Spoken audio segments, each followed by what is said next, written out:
ভাই, এই সিনেমাটা ইন্ডিয়াতে রিলিজ করো। আমি যারা এটার মেকার্স প্রত্যেককে রিকোয়েস্ট করছি, এবং আমি বলতে চাই আমাদের এখানকার যারা রয়েছে অঙ্কুশ দা, ইয়াস দা, এদেরকে বলবো ভাই এই ধরনের স্ক্রিপ্ট চয়েস করো। আজকে সিয়ামও কিন্তু সেই অবস্থানে রয়েছে যে অবস্থানে আমাদের এখানে অঙ্কুশ বা ইয়াস এরা রয়েছে, যে দেবজিতের মেগাস্টারদমের যে দাপটটা তার সামনে তারা এখনও পর্যন্ত বিরাট একটা নিজের একটা অডিয়েন্স ক্রিয়েট করতে পারেনি। ঠিক তেমনভাবেই বাংলাদেশে কিন্তু সাকিব খানের একটা হিউজ অডিয়েন্সের সামনে এখনও পর্যন্ত কিন্তু সিয়াম আহমেদ বেশ খানিকটা পিছিয়ে রয়েছে যোগ্যতা থাকা সত্ত্বেও। আমার সিয়াম আহমেদের বেশ কিছু কাজ ভালো লাগে, সে একজন ভালো অভিনেতা, এবং আমার মনে হয় সাকিব খানের পরে কারোর যদি ভাই ওখানকার মেগাস্টার হওয়ার দম রয়েছে এখনও পর্যন্ত নিজের দক্ষতা, সেটা কিন্তু অবশ্যই সিয়াম আহমেদ, এ নিয়ে কোনো সন্দেহ নেই।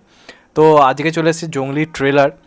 আমি অবাক হলাম যে বাকি দুটো সিনেমার ট্রেলার এলো কিন্তু বরবাদ কিন্তু কোনো ট্রেলার আনলো না। আমি অপেক্ষায় রয়েছি কালকে দেখা যায় কোনো ট্রেলার আসে কি না। তো এখন কথা বলবো জঙ্গলি ট্রেলার নিয়ে। তার আগে ছোট্ট রিকোয়েস্ট, যদি চ্যানেলটা নতুন হয়ে থাকো চ্যানেলটাকে সাবস্ক্রাইব করে দিও and get the bell icon.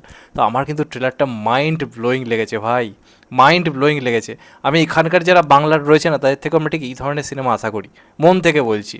মানে আমি কাজটার যখন ট্রেলার দেখছি আমি বারবার ফিল করছিলাম যে অঙ্কুশ ইয়াস কেন এই ধরনের স্ক্রিপ্ট চয়েস করে না, কোথায় মিসিং, রাইটিংটা কেন এত মিসিং হচ্ছে। সেখানে দেখো বাংলাদেশ কত সুন্দর একটা স্ক্রিপ্ট লিখেছে। এত ভালো লাগলো আমার ট্রেলারটা দেখে, প্রতিটা মুমেন্ট একটা মাস মুমেন্ট ক্রিয়েট করেছে গল্পের মধ্যে।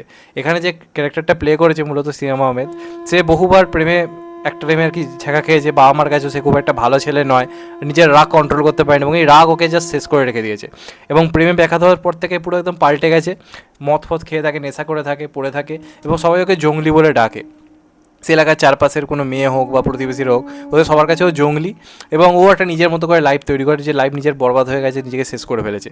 এবার ওর লাইফে একটা মেয়ে আসে, ওই মেয়েটা কে সেটা গল্পের মধ্যে রিভিল করা হয়নি, কিন্তু ওই মেয়েটা আস্তে আস্তে ওর জীবনে এসে ওকে পাল্টাবার চেষ্টা হয়েছে। প্রথমে মেয়েটার প্রতি কোনো ফিলিংস নেই, তারপর মেয়েটা নিখোঁজ হয়ে যায় বা তার কিছু একটা হয়, তখন থেকে মেয়েটার প্রতি ও নিজের টানটা অনুভব করে এবং খুঁজতে শুরু করে। এবং চারপাশে যেহেতু মানুষের কাছে ও খুব বাজে একটা ছেলে, নেশা করে, জঙ্গলির মতো থাকে, সবার বক্তব্য হচ্ছে ও মেয়েটার সাথে কিছু করেছে। এবার তাই নিয়ে কেস চলছে, সবাই ওর নামে নানা রকম রটিয়ে দিচ্ছে যে ওই করেছে ওই করেছে, বিকৃত মানসিকতার ছেলেও। ও ওভারঅল ট্রেলারটা টপ নচ হয়েছে।